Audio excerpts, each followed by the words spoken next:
dan juga filmmaker untuk bisa menempati tempat duduk yang sudah disediakan.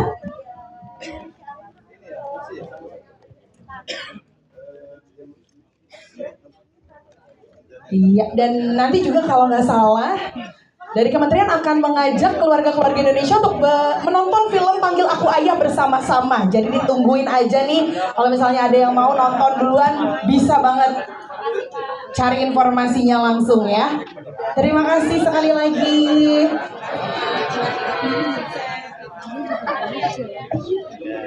Bapak, terima kasih banyak. Manggilnya langsung tang ya Pak. Udah bestie nih kayaknya. Terima kasih banyak Bapak.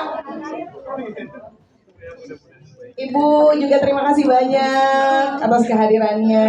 Baik. Jadi nanti juga akan ada spesial event kita di Sukabumi, di mana ini adalah lokasi diambilnya film Panggil Aku Ayah.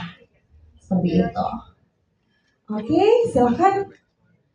Boleh bisa menempati tempat duduk yang sudah tersedia. Kita akan lanjutkan lagi dengan press conference karena nanti malam kita juga akan ada gala premiernya, di mana nanti teman-teman di sini juga akan kembali dihadirkan untuk menyapa Bapak Ibu yang hadir nanti malam di gala premier film Panggil Aku Ayah. Oke.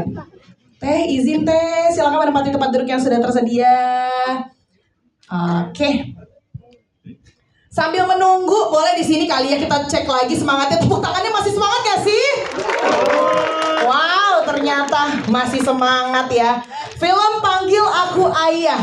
Kita sudah saksikan bersama-sama di mana kita melihat kasih sayang seorang ayah itu gak hanya bisa muncul bahkan dari ayah kandung kita sendiri. Kalau misalnya melihat film ini bahkan dari seorang yang punya bisa dibilang sisi yang negatif dulunya tapi bisa menjadi positif karena kasih sayangnya terhadap seorang anak. Sebelum aku lanjut ngobrol-ngobrol sama jajaran cast dan juga filmmaker di sini, aku boleh minta tepuk tangannya dong buat di sini yang sayang sama ayahnya.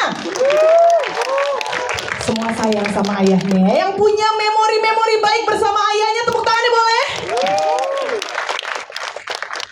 Tapi juga yang ketika aku bilang ayah, di sini langsung kerasa sedih. Boleh minta tepuk tangannya juga?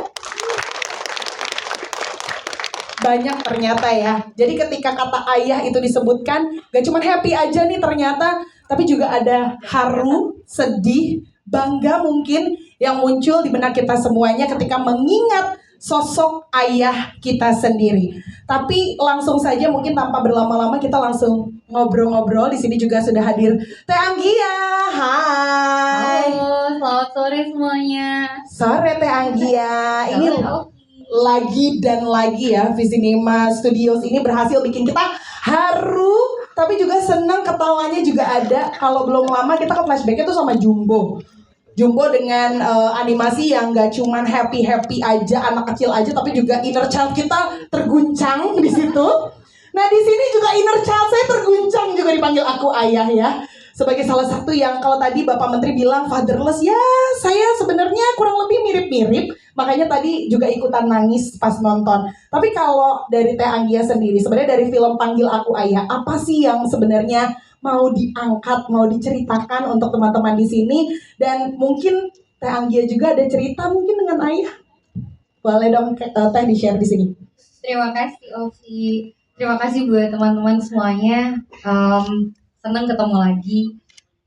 Tapi aku pengen, biasanya ada sebuah ritual yang kita lakukan. Aku pengen teman-teman peluk diri teman-teman sendiri hari ini untuk bilang terima kasih sudah hadir, sudah menjadi tegar, sudah menjadi seseorang yang bisa menyayangi diri sendiri seutuhnya, juga untuk semua keluarga yang ada di rumah dan yang di samping kita, terutama ya yang menemani kita. Yang pasti ini bentuk dari komitmen kami di Visinema Studios untuk menghadirkan konten yang baik untuk anak dan keluarga Indonesia, konten yang bisa punya relevansi, bukan hanya menghibur tapi memiliki makna untuk kita bisa sama-sama berefleksi terhadap apapun yang terjadi di dunia ini. Setidaknya sedikit demi sedikit kita bisa menyuarakan apa yang menjadi kegelisahan kita, hadirnya kita sebagai orang tua, hadirnya kita sebagai anak, hadirnya kita sebagai kakak atau adik atau saudara kepada seseorang yang kita cinta gitu. Dan ini juga kali pertamanya kita bekerja sama dengan CJ Entertainment. That's why aku juga ingin mengucapkan terima kasih kepada partner produser kita dari CJ Entertainment buat believability-nya untuk kami dari Visinema Studios mengadaptasi cerita ini gitu. Kenapa ini kami adaptasi? Saya rasa ada nilai dan benang merah yang tidak akan pernah lekang oleh waktu, yaitu adalah cinta itu sendiri gitu. Dimanapun, di kapanpun kita bisa merasakan bahwa ketulusan hadirnya seorang atau sebuah cinta tidak harus dari yang sedarah. Karena di situ kita bisa melihat bahwa cinta tanpa syaratnya begitu mendalam. Dan ini yang sebenarnya kita ingin sampaikan kepada teman-teman, supaya kemudian nanti ketika setelah menonton film ini akan dibuka lagi ruang diskusi bersama orang-orang yang tersayang di rumah.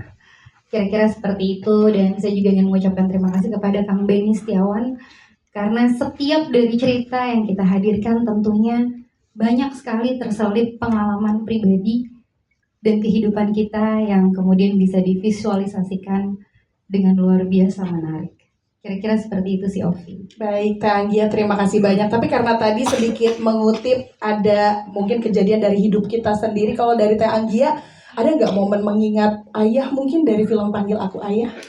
Buat saya film ini jadi personal dan juga emosional. Dalam prosesnya tuh kira-kira waktu itu sebuah film yang kemudian ditawarkan oleh eksekutif produser kami, ada Christian Emmanuel. Thank you for bring up this ideation. Dan proses itu kurang lebih sekitar 1,5 tahun deh dalam proses penulisan. Tapi ada satu masa di mana saya merasa bahwa film ini kemudian menjadi coping mechanism saya ketika saya juga baru mendapati sebuah proses hidup, harus kehilangan seorang ayah gitu. Dan film ini cukup mengobati, cukup membuat saya juga berefleksi kepada diri sendiri dan juga memaafkan diri sendiri, karena rasa-rasanya kita selalu kurang ya gitu menjadi anak untuk memberikan cinta kepada orang tua gitu. Tapi semoga apa yang tertuang di film ini bisa menjadi bagian dari proses kita sama-sama menjalani sebuah duka, karena duka itu proses seumur hidup. Tapi karena duka di situ maka kita hadir untuk belajar mencintai lebih baik lagi. Kira-kira seperti itu.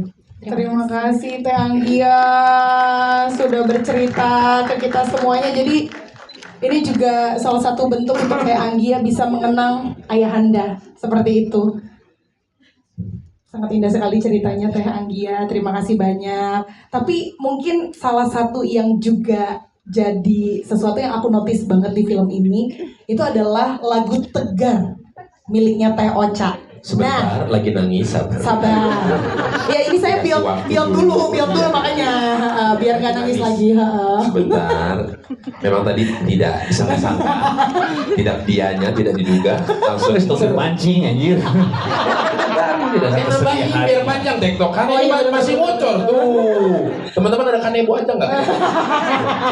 Nyerempel lebih banyak ya. Iya, betul. Tapi kalau ngomongin soal lagu ini kan aku udah denger dari aku zaman dulu kayaknya ya. Cuma setiap didengar memang rasanya hati ini kudu tegar begitu ya Teh ya. Ini gimana sih prosesnya Teh Anggia sendiri memilih lagu ini, terus lagu ini akhirnya kolaborasi juga dengan Teh Ocha. Boleh mungkin diceritakan? Mohon maaf bentar nih, Pak. Ketipu. Hah? Ketipu, disangkanya mau nanya ke beliau. Enggak. Sabar, kan masih nangis. Oh, gitu. Nanya ke Teh Anggia dulu prosesnya, nanti Teh Ocha boleh kalau mau nambahin ya. Teh Ocha nangis dipersilahkan. Ini mah heureuy wae atunya, ini punten jadi bahasa Sunda gitu. Jadi kumaha atuh ngejelasinnya ya kenapa eta teh tegar gitu.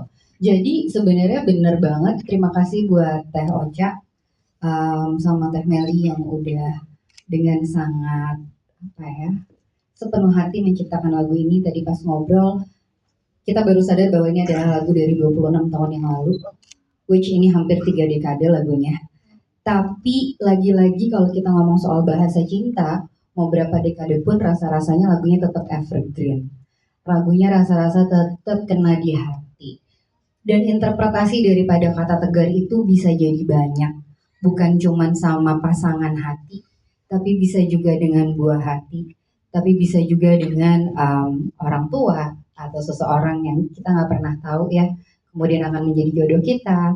Dan atau kemudian juga akan yang menjadi menyelamatkan kita. Dan dulu lagu ini betul-betul menemani aku waktu aku SMA gitu. Jadi begitu development cerita, gak tahu kenapa Teh Ocha ini mah ya, lagu itu teh terngiang lagi. Jadi memang kayak something magical yang kemudian aku sampaikan ke Novia, aku sampaikan ke Kang Beni juga, ke IP kita juga ada Pak Heri gitu. Aku bilang bahwa lagu Tegar harus ada di film ini dan dia bukan hanya sebagai lagu, tapi setiap bait lirik itu mengikat ceritanya. Bahkan teman-teman tadi merasakan sendiri, ini bukan cuma sekedar lagu soundtrack yang mengalir begitu saja, tapi dia menali di dalam ceritanya. Dan betul bahwa cerita Panggil Aku Ayah itu sebenarnya juga sebuah refleksi diri untuk kita bisa tegar menjalani apapun yang kemudian harus kita hadapi bersama. Karena tidak ada cara lain selain kita menghadapinya bersama-sama. Jadi aku mau ngucapin makasih sama Teh Ocha bahwa lagu Tegar sudah membersamai kami selama dalam proses kami membuat film Panggil Aku Ayah, dan semoga juga diridhoi dan diikhlaskan menjadi lagu untuk kita semua. Kira-kira kayak gitu ceritanya. Teh Anggia, tidak kalah indah cerita dibalik dari pemilihan lagu Tegar by Teh Ocha. Tapi tadi sempat dibilang sama Teh Anggia katanya lagu itu magical. Yang magical lagi tau nggak Teh? Mukanya Teh Ocha tuh dari video klip sama sekarang sama. Itu juga magic kayaknya ya. Gimana boleh atau skincare step-stepnya ya? Makanya nyanyi terus. Jadi teh kamu awet anom gitu ya. Benar. Teh Ocha mau nambahin? Awet anom ada yang tahu kan artinya awet muda. Awet muda ya. Tapi di film ini makasih loh, saya jadi belajar banyak tentang film tentang bahasa Sunda gitu ya. Karena Sunda pisan jadinya mau nggak mau ya. Oke Teh Anggia, terima kasih banyak dan lanjut lagi. Sama-sama. Aku mau ngobrol-ngobrol sama Kak Novia Puspasari. Kak Novi, Halo. kalau melihat dan menonton film Panggil Aku Ayah ini kayaknya relate banget sama keseharian kita gitu ya. Apalagi kan saya juga sehari-hari debt collector. Jadi cocok kayaknya ya. Ya berarti sama Dedi ya. Iya. Kang Batang. Kok saya nggak pernah lihat data kamu ya? Saya lagi nyari loh. Oh iya. Saya udah kebetulan bayar bunganya dulu kemarin makanya jadi aman ya. Tapi Kak Novi, gimana sih caranya bisa memberikan apa ya sesuatu yang sangat real sekali ke kita semuanya. Terus apa sih yang jadi penting dan juga essential dan juga menjadi nyawa di film ini? Terima kasih pertanyaan Kak Ovi. Sebelumnya selamat siang menuju sore teman-teman semuanya. Atau udah sore ya sekarang. Terima kasih banyak. Dan menambahkan juga dari yang Teh Anggia sampaikan tadi, bahwa dari awal proses development naskahnya sendiri pun rasanya itu proses yang juga sangat emosional ya. Emosional dalam arti semua pihak yang terlibat dalam proses development naskah itu sendiri pun menuangkan segala perasaan dan pengalaman hidupnya di dalam cerita ini, sehingga segala hal yang muncul di dalam cerita film yang teman-teman lihat ini begitu dekat sekali sama kami. Dan nyawa dari film ini sendiri pun rasanya mewakili apa ya, emosi-emosi yang hadir yang begitu dekat, begitu personal, mengangkat hal yang mungkin juga pernah dialami oleh kita semua, dari tentang kehilangan, tentang bagaimana ketulusan cinta, bagaimana kita menemukan keluarga, membangun hubungan dengan orang terdekat kita, dan semua itu juga dihadirkan oleh para karakter di filmnya. Ada yang mungkin mengalami seperti Dedi, seperti Tatang, seperti Intan, seperti Rosa, bagaimana perjuangannya kita sebagai manusia untuk terus bertahan dan membangun apa ya hubungan kita dengan orang terdekat kita, dan bagaimana film ini juga menggambarkan bahwa arti keluarga sebenarnya itu nggak selalu tentang ikatan darah, tapi siapapun juga bisa menjadi bagian dari keluarga dan memori baik bagi hidup kita sih. Oh, terima kasih Kak Novi. Kalau Kak Novi sama Teh Anggia udah ngomongin soal keluarga, aku mah percaya pokoknya main behind jumbo soalnya. Luar biasa, tepuk tangan dong sekali lagi. Jadi memang cerita tentang keluarga kayaknya sudah sesuatu yang sangat dekat sekali dengan Kak Novi, dan Kak Novi tuh kayaknya bisa banget untuk bercerita bahkan lebih panjang dari ini sepertinya tentang keluarga ya. Tapi aku harus beralih dulu ke Kak Rifki Ardisha di sebelah sana. Hai Kak. Sebagai penulisnya boleh aku oper-operan dulu. Punten. Nah, Kak Rifki. Halo. Hai, Kak Rifki. Kak Rifki ini kan menulis skenario film Panggil Aku Ayah, yang mana ini adalah diadaptasi dari cerita sebelumnya di film Pound, betul ya? Nah, ini kalau misalnya dari film yang asli, apa sih yang mungkin kekuatan ceritanya tetap dipertahankan, atau mungkin karakternya biar tetap terjaga tuh apa aja yang dipertahankan? Dan kalau tadi aku lihat banyak banget kan relevansinya dengan orang Indonesia, karena di film Pound teh nggak pada ngomong Sunda ya, nggak ada tuh itu yang tadi apa namanya di pasar ya, backgroundnya kan seperti itu Indonesia banget. Nah gimana sih Kak, boleh diceritakan mungkin? Makasih Kak Ovi sebelumnya. Selamat sore juga teman-teman semuanya. Kalau sebenarnya proses development cerita ini tuh berlangsung udah dari 1 tahun yang lalu ya sebenarnya. Terus habis itu kita kan ngelakuin riset untuk ceritanya juga, kita compare dan banyak banget yang kita nilai scene-scene juga di situ tuh yang ini nggak boleh hilang nih kalau misalnya kita adaptasi. Tapi di saat yang sama ketika kita melakukan proses lokalisasi juga nggak boleh mencederai gitu ya. Dan banyak banget seperti yang tadi di-mention sama Teteh sama Novi juga gitu ya. Kalau nilai-nilai cinta yang tulus yang datang dari chosen family gitu, yang datang dari keluarga-keluarga yang tidak sedara, itu banyak yang hadir di ruang development dan menjadi kayak banter, dan proses development kita tuh jadi landasannya tuh di situ. Begitu sih. Jadi proses yang sangat menyenangkan dan juga akhirnya menjadi cerita yang utuh. Oke, wow luar biasa, terima kasih Kak Rifki untuk tulisannya yang sudah diimplementasikan menjadi sebuah film yang juga luar biasa sekali, Panggil Aku Ayah. Beralih lagi ke Kang Beni Setiawan. Hai Kang. Kumaha Damang? Damang ya. Kang, tadi kan kalau teman-teman di sini nonton, cek. Ini kan langsung kayaknya rasanya ingin memeluk sosok ayah ya, karena kalau ngelihat Mang Dedi gitu ya, kalau di film ini bersama si Pacil, kayaknya tuh rasa sayangnya bener-bener genuine sekali, bener-bener kayak rasanya tuh kita harunya ke bawah. Nah, gimana caranya Kang Beni menghadirkan kehangatan seperti itu di layar, Kang? Ya, pertama saya ingin mengatakan bahwa film ini sangat personal buat saya, karena ada banyak kesamaan juga dengan kisah hidup saya. Dan waktu saya mendapatkan dari Teh Anggia ya, telepon saya waktu itu menggarap, menawarkan proyek ini, dan saya menonton filmnya, saya langsung menerimanya. Tapi kemudian ada kendala sehingga kita tertunda, dan kalau jodoh memang nggak kemana, akhirnya balik lagi ke saya. Nah, dan dalam proses itu rezeki ya Kang. Ya. Nungguin jadwal pada perayap ya Kang.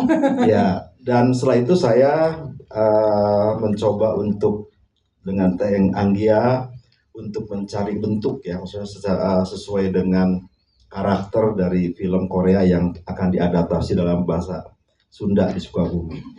Sehingga pemilihan pemain pun waktu itu saya betul-betul menginginkan yang betul-betul juga pasti berbahasa Sunda. Ada Kang Agus, Ringo, dan Walaupun saya kecilnya di Skotlandia. Dan Boris ya kan. Keren. Kelihatan sih wibawa Skotlandianya ya. Kombong Indonesia belum lancar amat gitu. Oke. Nanti kita coba. Kamu itulah. Banget tempuh ya Scotland bisa betul. Scotland. Ya, kehangatan yang ada dalam film itu tidak terlepas dari para pemain, karena mereka juga memainkannya dengan penuh, saya rasa penuh kesungguhan yang luar biasa. Terima kasih kepada para pemain saya yang luar biasa nih. Pacil, dialah penyemangatnya kita semua. Karena waktu kita udah ngantuk, dia masih tetap on. Saya rasa cukup itu. Baik, Kang Benny, terima kasih banyak. Saya juga pemainnya Kang Benny atuh. Oh, iya ya. Iya, cuman ngomelin Teh Ocha doang ya. Itu terhalang hujan. Oh iya, benar ya. Minta maaf ya, cuman dikit ya di depan-depan lelang. Gak apa-apa, yang penting bayarannya Kak Ringo. Amin. Amin. Kang Benny, terima kasih banyak sudah memberikan sesuatu yang hangat sekali untuk kita. Dan kalau tadi Kang Benny bilang katanya tidak luput dari usaha dari pemain-pemainnya. Karinggo. Halo. Karinggo, ini kan sebagai Dedi. Saya. Kalau Dedi kan tulisannya DE ya. Cuman kan kalau secara pronunciation itu kayak Daddy in English kan. Daddy, ya. Daddy ya. Daddy. Iya. Jadi emang bener-bener si Mang Dedi ini ya sosok ayah gitu ya, mau nggak mau karena namanya juga ada Dedi kan. Semun. Tapi ini kan kalau dilihat di perjalanan cerita di dalam film Panggil Aku Ayah, awalnya menjadi kolektor galak cenah ya. Terus tiba-tiba gara-gara satu anak kecil langsung bisa berubah jadi baik, jadi sosok yang berbeda, bener-bener humble banget, berubah. Nah itu kan pasti untuk membawakan peran ini banyak dong yang harus dipersiapkan sama Karinggo. Nah apa aja sih persiapan dirinya untuk peran ini, Karinggo? Lari ya saya. Keren. Mas, itu saya. Di film ini saya larinya banyak banget itu. Boris dari filmnya udah turun berapa kilo ya? 10 kilo ada. Kamu tuh pakai yang aneh-aneh naon? Astaga, ini wartawan semua loh. Baru Ini yang mereka tunggu-tunggu loh. Nah, bentar, karena Kenapa kan dipotong aja buat TikTok? kalau masa film kita belum selesai, ini 10 kilo kan berarti kayak beban hidup apa gimana atau? Ya, Mang tahu sendiri.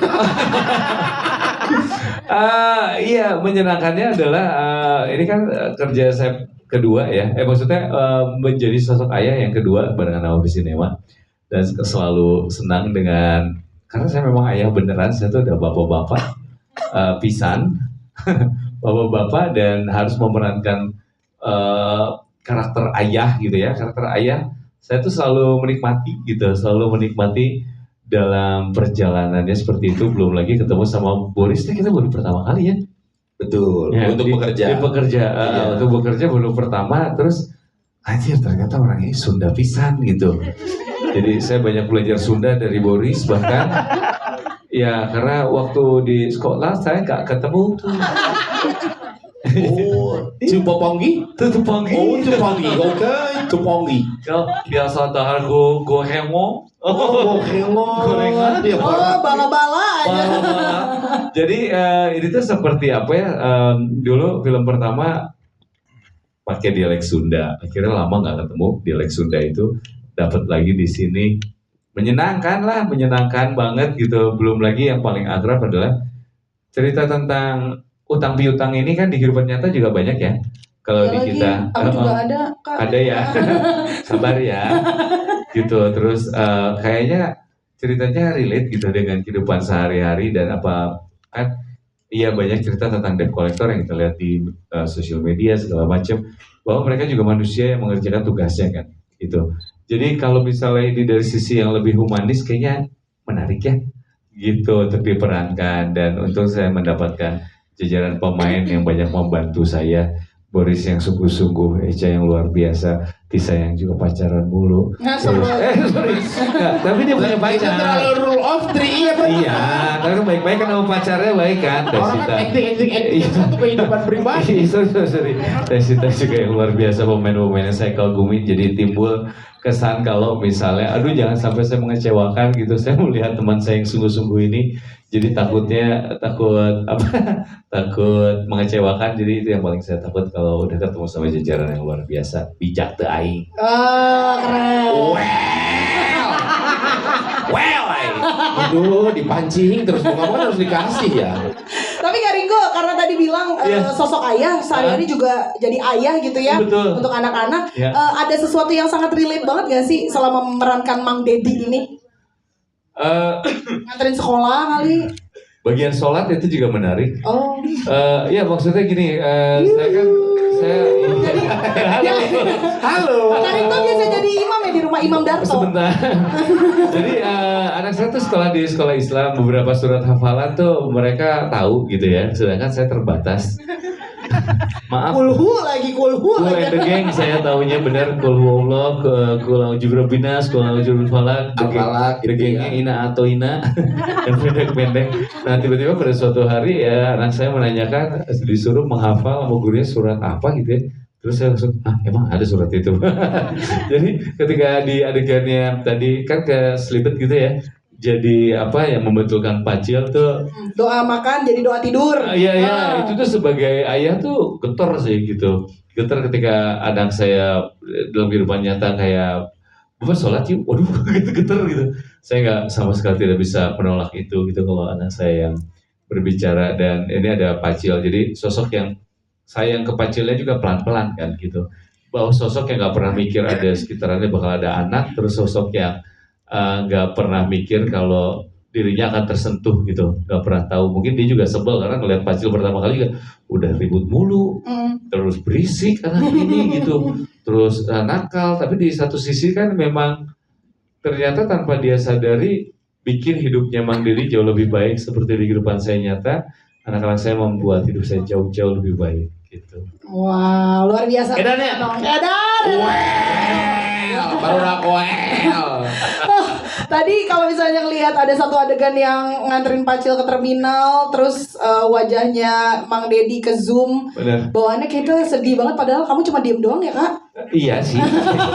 Saya meyakini kemampuan skill saya paling tinggi kehidupan pribadi mungkin acting saya masih banyak belajar ya, tapi skill saya paling luar biasa lah terjemput anak sekolah. Keren. Ketepatan waktu, ada ketepatan terlambat, mencari parkir dengan sangat luar biasa. Presisi banget ya. Sangat presisi. Jadi kalau tadi Pak Menteri bilang saya wajib nganter anak sekolah, aing teh udah di situ Pak. Ya, Berarti Ringo Agus Rahman udah di sini nih gitu. Orang jago pisan nganter anak. Saya jagoan, istri saya kadang-kadang nganter masih agak telat tuh anaknya. Saya nggak pernah. Keren.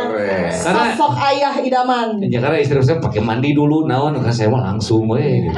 Biasa kalau ibu-ibu kan pakai alis dulu, ntar nggak dikenalin sama kepala sekolah ya. Lanjut nih, Kak Boris Boki. Iya, halo. Kak Boris. Halo. Bijak sih ya dia jawabannya. Tanya apa? Tanya apa? Jangan digituin. Saya nunggu. Jadi saya jadi mikir harus jawabannya. Nah, kita lihat pertanyaannya. Gak Oke. apa, dia mah dari bajunya juga udah kayak mau dagang MLM. Mohon maaf, ini saya dari BCA. Sponsor, Ada nggak ya? Ada ya? Ada ya, ada. Ada terus. Ada terus. Ada, benar-benar. Iya betul nggak salah. Jangan salah itu bahaya. Karir. Kak Boris, tapi Kak Boris kan jadi sosok yang bikin kita ketawa banget ya teman-teman ya di film ini. Bener-bener kalau nyeletuk, astagfirullahaladzim, lucu lagi nih orang gitu. Nah tapi kalau sosok Tatang sendiri, kamu melihatnya apa sih manfaatnya untuk Mang Dedi dan Pacil di film ini? Saya baca AI dulu ya. Oh enggak dong, Nggak perlu jangan dong, nggak berlebihan perlu. baik. Heeh. Gimana tadi boleh diulangi? Perannya Tatang gitu. Perannya Tatang. Iya, di antara kehidupannya Mang Dedi dan Pacil. Si Tatang ini sebenarnya baik, tulus. Idenya Cuma banyak ya idenya. Apa? Idenya banyak. idenya oke, lumayan baik. Cuma dia ini baik, tulus gitu. Cuman memang karena keterbatasan daya pikir, jadi sering kebaikan dan ketulusannya tidak pada tempatnya. Jadi menimbul belegung. Iya. Betul dia mah bro. Ya ibadah dia lagi dengar gitu. Jadi tapi Tatang ini sangat-sangat baik orangnya, tulus gitu si Tatang ini gitu dalam kehidupan mereka berdua, dan kita sering-sering sangat membantu mereka berdua inilah untuk membuat suasana makin riuh. Riuh ke arah yang negatif pernah, ke arah yang positif pernah. Tapi pernah nonton kan? Udah. Saya marah ya? Enggak, tuh lucu. Saya nggak ada marahnya. Nggak ada. Dipotong. Hah? Susah loh Kang, itu susah.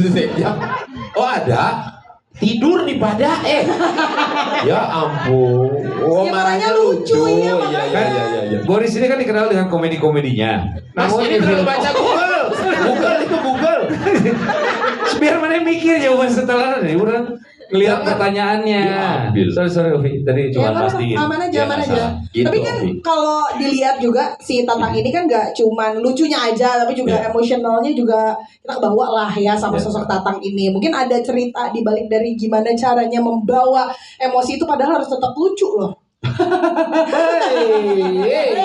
Pertanyaan Anda ya. Di luar yang ada ditulis ya. Nah, tadi udah ternyata kecatat copy paste nih.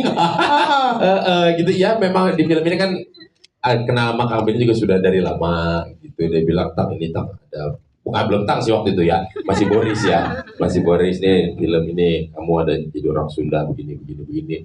Awalnya saya sangat tidak mau mengambil film ini karena berkaitan dengan anak kecil. Terus lihat pas baca, dibacain sama Teh Anggia sama Novi, saya udah gak suka gitu. Masa sih? Iya, tidak mau, saya sedih. Pas ngomongin angka, Langsung Cirambay, saya sama. cocok. Itu lagi, itu disapu dengan itu. Disapu akhirnya mengambillah film ini gitu. Pas jalan kan ya memang banyak sekelibat, jadi begini ya tentang keluarga itu nggak mesti melulu yang konvensional, yang konvensional itu maksudnya yang karena darah, karena silsilah keluarga jadi keluarga, enggak. Ternyata ada keluarga dalam berbagai bentuk, keluarga-keluarga yang ditemukan di kehidupan pada saat kita menjalankannya gitu. Kamu dengan geng-geng kamu, Ovi kan ada yang kayak deket banget jadi kayak keluarga gitu. Bahkan kayaknya lebih pede untuk cerita ke situ daripada ke keluarga besar ya. Ketika ketemu hari raya kayak